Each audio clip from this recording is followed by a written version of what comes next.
ကိုလှုပ်တဲ့ကောင်းမကောင်းကံတွေဟာကိုယ်နဲ့အတူတကွာပါလာမှာတဲ့ဘဝတန်တရား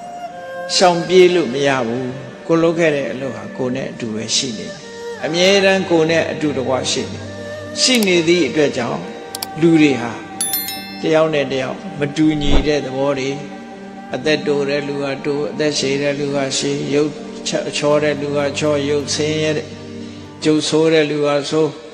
ပစ္စည်းဥစ္စာပေါ်တဲ့လူဟာပေါ်တယ်ဆင်းရဲတဲ့လူဟာဆင်းရဲတယ်ဆိုတဲ့ကွဲပြားခြားနားမှုတွေဟာဘယ်ဘုရားသခင်ကဖန်ဆင်းတာမှမဟုတ်ဘူးကိုယ်တိုင်လှုပ်တာဘုရားသခင်ဖန်ဆင်းရင်ဘုရားသခင်ပြစ်တင်နေကြအောင်မယ်အခုပြစ်တင်စရာမရှိဘူး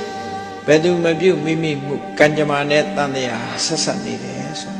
ဒီအမြင်မျိုးအဲ့တော့ဒီအမြင်မျိုးမြင်ထားခြင်းအပြင်ငါလုံးလို့ငါဖြစ်တာဆိုရင်ကိုယ့်ကိုယ်ပဲပြစ်တင်မှုရှိတယ်လူကကိုယ့်ကိုယ်ကြတော့အပြစ်မတင်ဘူးနော်လူဆိုတဲ့သဘောတရားတွေဟာတော်တော်ထူးဆန်းတယ်လူတွေဟာတော်အံ့စရာကောင်းမတော်တဆပကံလေးတစ်ခွက်ကိုယ့်ကြောင့်ကြကွဲတယ်ဆိုရင်မတော်လို့တယ်သူများကြောင့်ကြကွဲရင်နမောနမဲနိုင်တယ်လို့အပြစ်တင်နော်ဒီပကံလေးတစ်လုံးမှမနိုင်ရဘူးလားကြကွဲရမလားဆိုအပြစ်တင်ကိုယ့်ကြတော့ဘာဖြစ်လဲမတော်လို့